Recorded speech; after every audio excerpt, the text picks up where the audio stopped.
Bismillahirrahmanirrahim. Assalamualaikum warahmatullahi wabarakatuh. Di sini kami dari kelompok 6 ingin mempresentasikan PowerPoint dengan judul pendekatan-pendekatan dalam pengembangan kurikulum PAI guna memenuhi tugas mata kuliah pengembangan kurikulum. Memasuki pembahasan yang pertama, yaitu pendekatan yang dilakukan adalah pendekatan akademis. Pendekatan subjek akademis merupakan pendekatan yang bersumber dalam sistematisasi disiplin ilmu masing-masing yang berlainan antara satu disiplin ilmu dengan disiplin ilmu lainnya. Pada proses pengembangannya, hal pertama yang dilakukan ialah menentukan mata pelajaran apa yang diharuskan untuk dipelajari terlebih dahulu, yang dipersiapkan untuk melakukan proses pengembangan disiplin ilmu. Adapun tujuan dari kurikulum ini yaitu untuk memberikan pengetahuan yang optimal dan melatih peserta didik untuk mengembangkan berbagai ide-ide yang didapat pada kegiatan penelitian. Karakteristik pendekatan subjek akademis. Yang pertama ada tujuan. Tujuan berdasarkan kurikulum subjek akademis ialah menaruh pengetahuan yang solid dan memberikan latihan pada peserta didik menggunakan ide-ide pada proses penelitian. Yang kedua ada metode. Metode yang sering kali diterapkan pada pendekatan subjek akademis ialah pendekatan dengan metode expository dan inquiry. Yang ketiga, organisasi. Isi pola organisasi yang paling penting merupakan pola organisasi materi atau konsep yang dipelajari pada satuan pelajaran yang digabungkan dengan pelajaran yang lain. Yang keempat, evaluasi.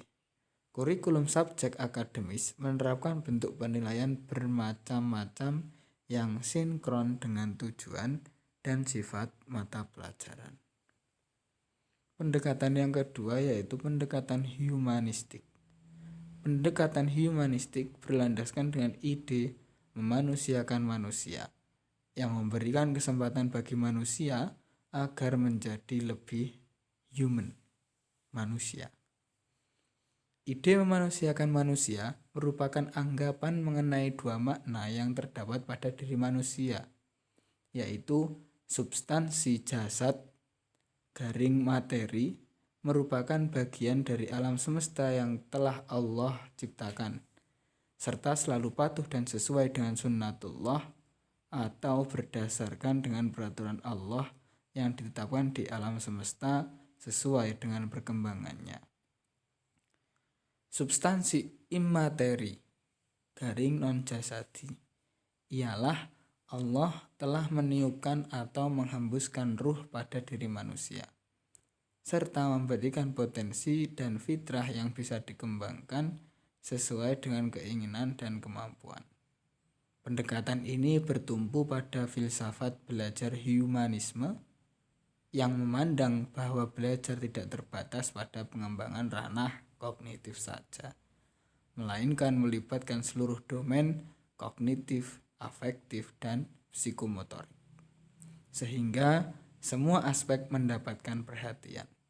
Dengan demikian, pendidikan humanistik merupakan pandangan pendidikan yang memiliki tujuan untuk menjadikan manusia sebagai manusia yang seutuhnya, yaitu makhluk yang dibekali berbagai potensi sehingga mampu menjadi makhluk yang mulia dan diharapkan mampu mengembangkan potensi yang dimilikinya. Karakteristik pendekatan humanistik. Pertama, partisipasi. Kurikulum yang memfokuskan pada keikutsertaan peserta didik pada kegiatan pembelajaran.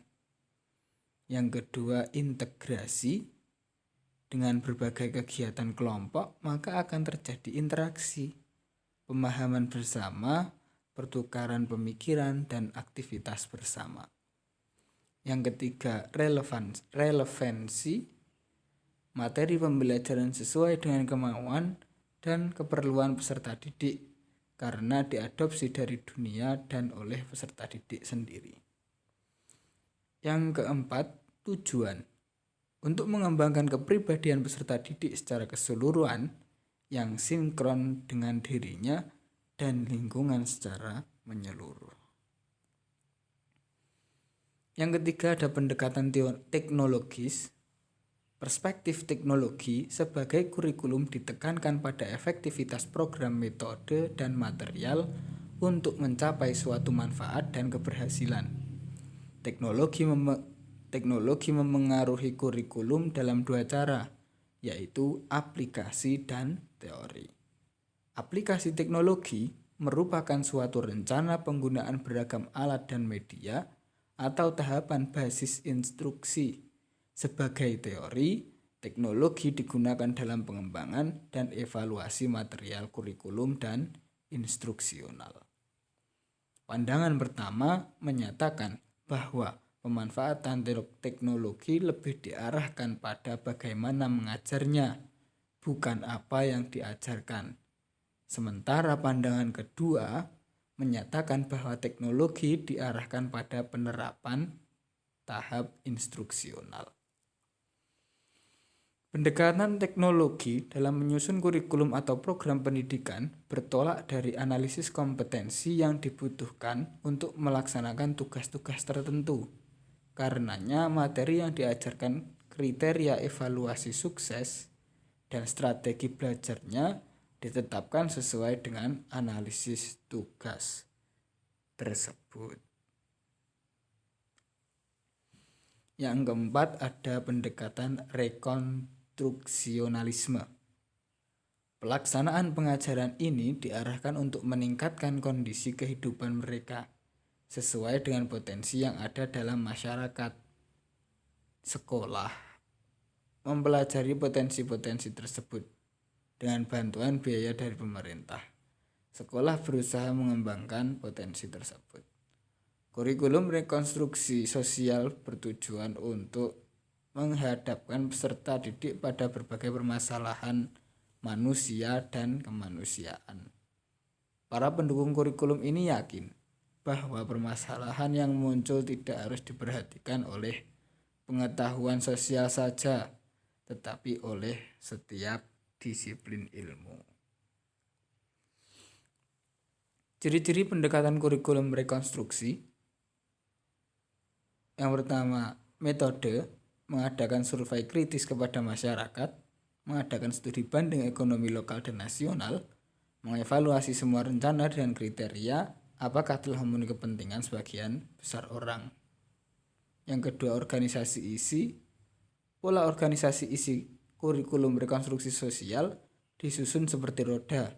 Di tengah-tengahnya sebagai poros dipilih sesuatu masalah yang menjadi tema utama dan dibahas secara pleno. Yang ketiga, evaluasi. Dalam kegiatan evaluasi, para peserta didik dilibatkan.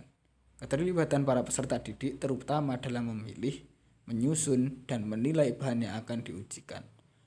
Soal-soal yang akan diujikan terlebih dahulu diuji untuk menilai ketepatan maupun keluasan isinya. Yang keempat, ada tujuan.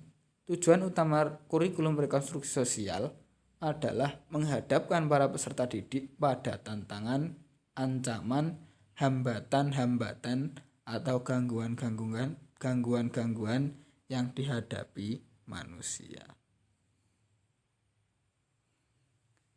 Mungkin cukup itu yang dapat kami sampaikan. Ada kurang lebihnya kami mohon maaf yang sebesar-besarnya. Akhir kata, wassalamualaikum warahmatullahi wabarakatuh.